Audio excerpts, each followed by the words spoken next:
What's going on, everybody? It's Afro Think Tank. Today I want to talk about the current conflict happening over there in that place with those people.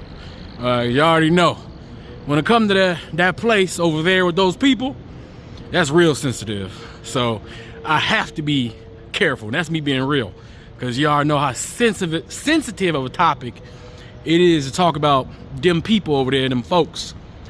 But what I want to talk about is how tragic it really is, man, that, you know, we as a society, we're still so savage as human beings. I'm talking as humans. We're still so savage and uncivilized that we still conduct these type of genocides, these type of mass murders, all for pretend, all for fake stories and made up things. Like, it's not even real, yet real people are getting killed because of it.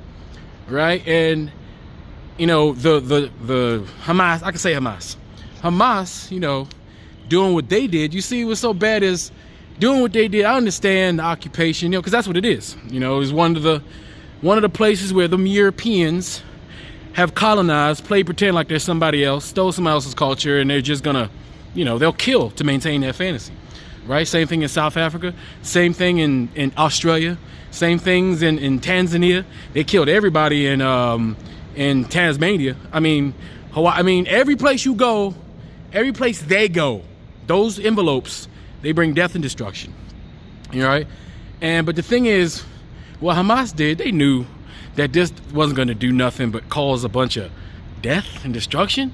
Right? There's never like going into that place and killing all those innocent people that had nothing to do with anything, because all this stuff is done by the well-to-do, the people that got the money. But you know who always suffers? The regular folk. Every time, right? Every time it's the regular folk that get killed. It's the regular people that go into the military and do all the killing, and then they get killed, right? It's not them. You know, Hamas, you know what they did? The leaders of Hamas did before they did this? They removed all their families from the Gaza Strip. They removed all their families because they knew what was going to happen. They knew what the envelopians was going to do, because this is what they do. This is like their wheelhouse. They will scorch the earth. And now you got those people firing indiscriminate rockets over there, and you know, into the Gaza Strip, killing many more babies and kids and women. You know, just like Hamas killed a bunch of babies, kids, and women. Everybody's killing babies, kids, and women. All the innocent people are dying. Ain't got nothing to do with nothing, right? You know, and this move maybe, you know, drums up attention of free Palestine. I'm all for the free Palestine. But Hamas knew this wasn't going to free no Palestine. They were doing this for other reasons, right? There's other reasons for this, because this action definitely is not going to do anything but to make things worse for the average person. But me being an African, you know, being a black person, you know, usually black people, we're like always, you know, ready to fight the power, ready to protest and back up. You know, back them up. You know, yeah, back them up. You know, but what I noticed, you know, every time we back these people up, you know, we try to show all our support, because ultimately we as a community, as black folks, we got that spirit to want to, we want to protect and we want to support. And if we could, we had the power, we want to help stop these type of things from happening from those envelopians to the, you know, the brown folk. But at the same time, no matter how much support we give to them, they still give us their ass to kiss, right? And we got to keep in mind, no matter how much we reach out to these folks and try to use our black power energy, our black force energy to try to support other marginalized groups, it just seemed like for some reason none of that gets taken into consideration after all the fighting's done. And then we're still some shit. Those same people that's being marginalized right now are currently marginalizing us right now, both in Palestine, both in Israel, all in the Mediterranean. I mean, all those Middle Eastern countries, they treat us like shit. They treat black people as Africans like shit. They kill us, they grape us, they abuse us, they do all these things to us. They disrespect us, they look down on us, they have names for us. You know, so how does it, as a black person, you see innocent children, you see innocence, getting hurt, you see innocent people who ain't got nothing to do with nothing get hurt, but as you want to give that energy, but you know you wouldn't get that back, because did any of them give that energy to us while we've been going through the same thing for 500 years? Do we get the consideration? Do we get the same amount of support from these groups that we as black folks, we always come out trying to support and protect and fight on behalf of everybody. But do they ever do it for us? Do they ever fight on behalf of us? When shit's going down in Africa, do the Arab world got our backs? We know the other, groups, they ain't got our backs.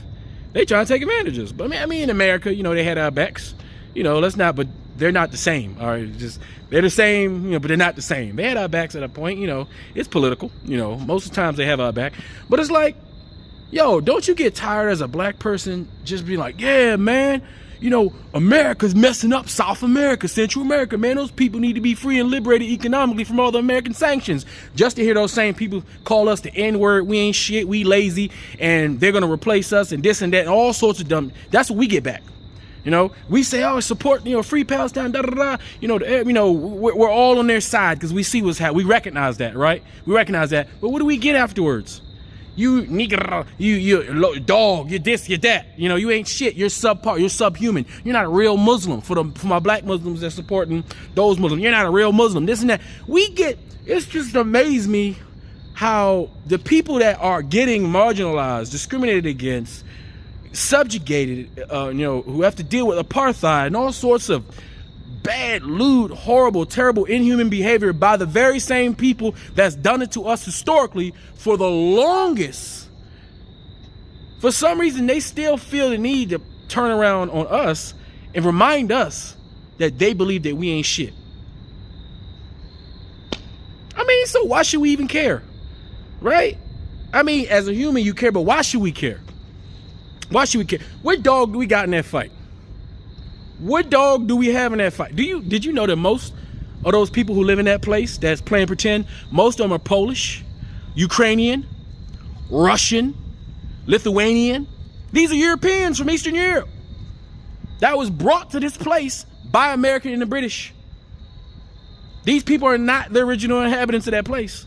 They just got there like 40-something, 50-something years ago. That place is about as brand new as most of these liberated African countries. That's how brand new it is. But the only difference is they get 100% support from the United States of America. Do you know why they get 100% support from America? It's because it's a trading route. It ain't got nothing really to do with religion. America, it ain't got nothing. Religion is used to galvanize the people who don't know no better. But you want to know what it's really about? America must keep that trading route free. America must keep, you see where that place is located? You see the trade route? You know why? Do you know how expensive it would be for America and European nations to send their ships all the way around Africa just to reach Asia? Do you know how expensive it would be to have Asian countries have to ship their goods and go all the way around Africa? You see, because Africa's a lot bigger than the map show you. Africa is massive. Europe is this big. That's why I don't understand why when Europeans fight, why is it the world? When it's really an island it's really a cove. It's really just a Europe, like the European Europe where the white folk come, that's really just a peninsula. It's not even a continent or even, it's a very small place, right? If you really see a real map, you see how small Europe is and how massive Africa is. No one wants to spend the money sending their ships around Africa. No one also wants to spend the money sending their ships around South America. That's why the Suez Canal is so important. That's why the Mediterranean and those trade routes are so important. Whoever controls the trade routes controls the money. That's why there's so many military bases in Mozambique. Why? Because that's part of the trade route. It's all about money. It's all about bringing a product to market as cheap as possible to maximize profit for the corporations, right? And so that when you go into the store and get your goods, it don't cost a dumb amount of money, and you decide, you may pay for it because you can afford it. That's why when we complain about how things cost so much, all of this is about things costing so much. But they use religion to galvanize people who don't know no better and make them fight about pretend things. Now babies is dying left and right, but when black folks, when we got the heart, we want to talk about it, but we know that the heart that we want to talk about it, when we know we want to support these people, we know we're not going to get that reciprocation back. And it's the craziest thing. Let me tell you why it's so crazy. There's only one group of people on this planet that's big enough that has the economic, I would say the economic potential, right? And the collective potential to rival, destroy, and stop what it is that the envelopes are doing. There's only one group of people that can do it. That's us. There's only, if you was any other group and you were being marginalized, discriminated against by those people, there's only one ally on this planet that have the right temperament, the right type of people with the right communal mindset, right, with the right way of thinking, the right type of heart to back them in their fight against liberation. That's black people, that's Africans. But they keep giving us their ass to kiss. So it's like, you know what, F it. We just spend all our energy on us. There's little babies in Africa that I need to worry about. There's little black babies in America I need to worry about. We get shot by them envelopians every day. You just add up how many people has died so far, right, over there with this incident. Still doesn't even touch what happens to us within a year. It ain't nothing. It ain't nothing. It's nothing. And look how much attention they get, right? Notice how when Russia indiscriminately launches missiles and rockets and all sorts of projectiles random indiscriminately into Ukrainian cities, they're terrorists. They're just indiscriminately firing off. They're doing this and they're doing that. The Russians are evil. But when that one country down there does it, oh, they're just protecting themselves. No problem. It's not even an issue. What are you talking about?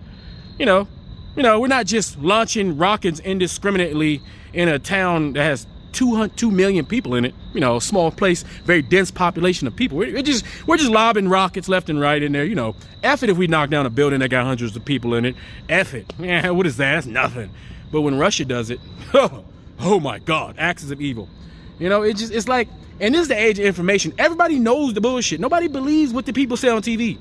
Europeans spend a lot of money and they kill a lot of people playing pretend all over the world, right? But they're willing to kill for their fantasy. That's the thing about it. That's what makes them so weird. They're willing to kill for their fantasy. But you see, Arabs, they're willing to kill for their fantasy too.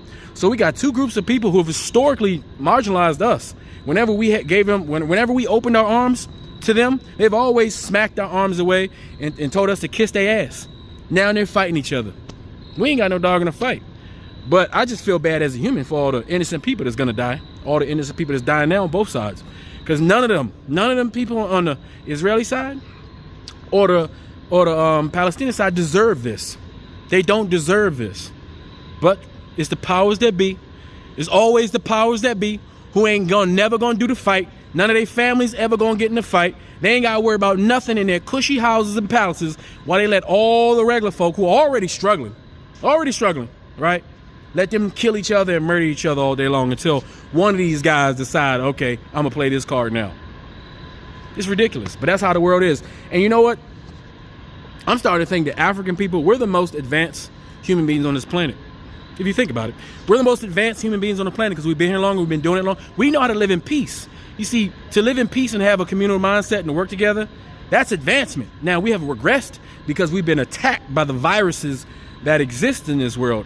But ultimately, the way we think, the way our communities are in Africa is the ultimate form of community. And every group on the planet, when they come to Africa, has a great experience when they enter our community. But when other groups go to other places, there are always bad things within their community that's inherent and by default. The automatic hate, racism, and xenophobia that exists in their communities because they are not advanced human beings. They are still, if anybody is subhuman, it's them because they haven't made it yet. They're still trying to become advanced in their ways of thinking in community and thinking about life and being alive instead of just death and destruction. Death and destruction doesn't mean you're advanced because your society has been so advanced in forming weapons that can kill people on a mass fucking scale doesn't make you an advanced human being. It makes you an advanced savage. That's what it makes you. You're an advanced savage. That's what they are. They're advanced savages, not advanced humans. We're advanced humans, but we have regressed and we need to progress because we allowed their infection to infect us as they infected the entire world. It's ridiculous, but we're gonna have to do better. We're gonna have to elevate, and to be honest, only we can do it. There's no group on this planet big enough to do it. Only we can do it. We are the big dogs on the planet when it comes to numbers. When it comes to numbers, we're the big dog on the planet, and we need to start taking our our capabilities, taking the things that we can do, our potential, putting that shit together and concentrate like a laser to improve this planet so that everybody, all races, can live a peaceful life. We have to be an example, you know, but we're gonna have to do something because we're just sitting back twiddling our thumbs and shit, you know, while the world's scorched. Our children have to live here. Their children gonna have to live here. We gotta do something. If not, there's gonna be nothing left for anybody to enjoy in the future. Anyway, that's all I got to say. This is Afro Think Tank. Learn something, teach something. I'm out.